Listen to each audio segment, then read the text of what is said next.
Hello everyone, thank you so much for coming back to my channel. I'm going to share a really fun little project I created some time ago. It is a recycled altered book project, and it is a recycled bank book. So I'm going to be showing you some details of this book, and I had a lot of fun making it. It's actually, I'll just go ahead and show you this little sample right here. Once upon a time in the olden days, I know I'm dating myself with this reference, but we used to use bank passbooks for our banking to make our withdrawals and our deposits. So this came from my grandmother's home. When my grandmother and grandfather both passed away, we were cleaning out what I used to call the old homestead.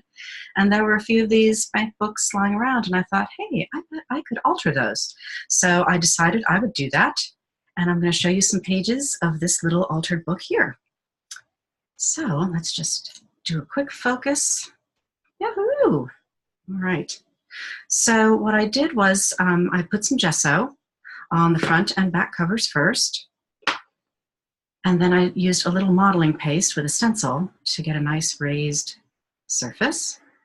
And then I added some inks and a little paint, and some of it got wiped off, and that's for the cover. And on the back, some streaks started happening with some inks I was using and some sprays. And then I added this little vintage postage stamp that was a nice, really cool foreign postage stamp, because I collect some of those old postage stamps for a lot of my mixed media artwork. So let's open this book, shall we? The pages were already torn in this one, so I just worked with what I had. And I had to gesso a lot of it so you can't really see. Some hints of the original pages are still showing up here. You can see also in the back some hints of the original pages. But I wanted to make sure that I gessoed as much as possible so you didn't see the actual figures. Even though these are books from an old bank that is no longer in existence, that has closed its doors long since, I just felt safer trying to hide some of that financial information. So yeah, so gesso pages, some inks and some paints. Added a little scraps of scrapbook paper, a little something from a dictionary. This here is a image transfer. It's a photocopy of, obviously, Vermeer's Girl with the Pearl Earring. I thought she would look nice in this little corner here. Got a couple of other little scraps here, a little scrap from a dictionary with history, and something from, I love numerical tables, so I work with those a lot in my mixed media work. I might write on this page, or I might add more. Sometimes I like to have journal spreads with some space so I can write on them. So that's what's happening here. And this is mostly gesso and a little bit of rubber stamp ink to give it a little light pink tint, and I used some metallic paint with a stencil for this spread. I think you can see some of the shimmeriness happening right around here. This is actually a plastic doily I use as a stencil. It turned out to be a little bit of a messy imprint, but I think it kind of adds to the charm. I might add to this page later, but I kind of like it the way it is. So who knows? Maybe I'll add, maybe I won't. Once again, tried to use a stencil with some really wet paint, and it got really messy. There's a little circle hole punch from a vintage French novel. I was able to collect a couple of those during some of my flea market outings back in the day. And I use them sparingly, so you will see also vintage French novel pages in my work. Here's another bit of the numerical tables. If you look carefully, you can see some numbers right around there.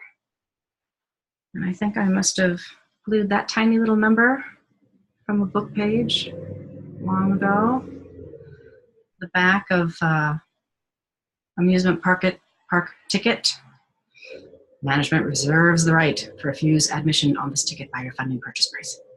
And another little scrap right here. Some sprays. Some of it has been glazed a little bit, and some of it has been left as is.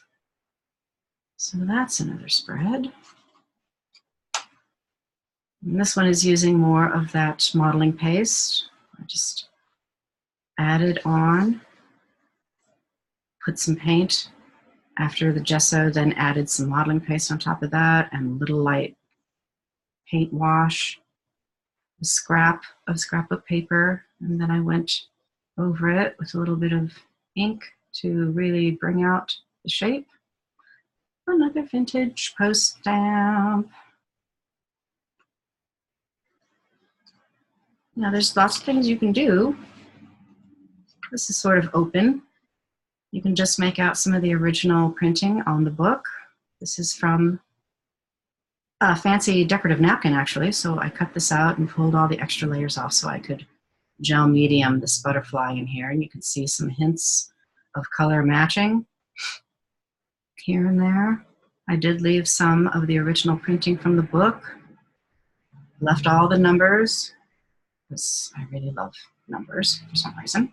I wasn't great at math, but I do love numbers. I'm great at fractions with my fashion design and pattern drafting history. I might use this page for a quote. And if I do that, I'll probably share it on Instagram. So if you're not following me on Instagram, go ahead and do that. And then here's the back page, the back cover again. All made from a vintage passbook.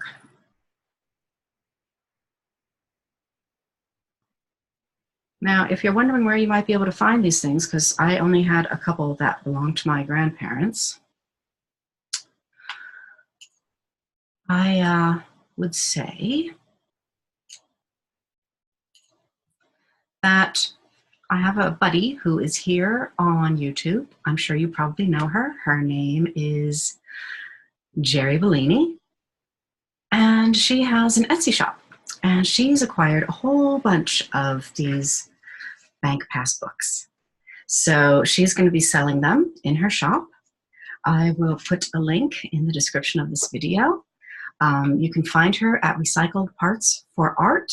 So if you just Google Recycled Parts for Art, you'll be able to find her website, which has a link to her Etsy shop. You should be able to find her on Etsy under Recycled Parts for Art. So it's the number 4, not the word for. Recycled Parts for Art.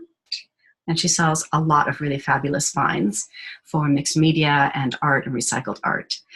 So she's going to have a lot of bank books available if you'd like to buy one and try your hand at making an altered bank passbook.